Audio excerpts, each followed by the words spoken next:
Claudia, my dearest sister. I have been in Acre a week now, safe and in high spirits, but prepared for the worst. The men and women who have fed and sheltered me here also give me warning that the road to Masyaf is overrun by mercenaries and bandits, not native to this land. What this could mean, I dread to guess. When I first set out from Roma 10 months ago, I did so with a single purpose: to discover what our father did not. In a letter written the year before my birth, he makes mention of a library hidden beneath the stones of Masyaf Castle. A sanctum full of invaluable wisdom. So what will I find when I arrive there? Who will greet me? A host of eager Templars, as I fear most strongly. Or nothing but the whistling of a cold and lonely wind. Masyaf has not been home to the assassins for almost 300 years now.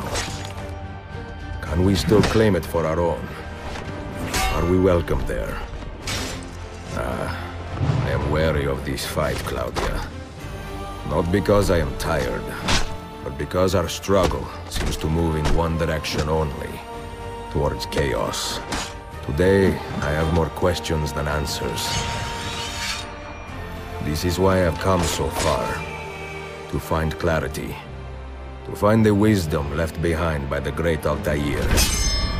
So that I may better understand the purpose of our fight. And my place in it.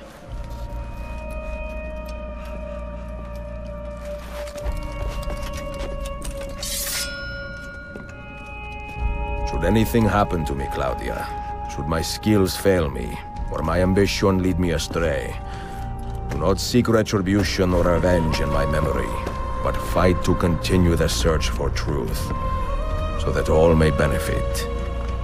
My story is one of many thousands, and the world will not suffer if it ends too soon.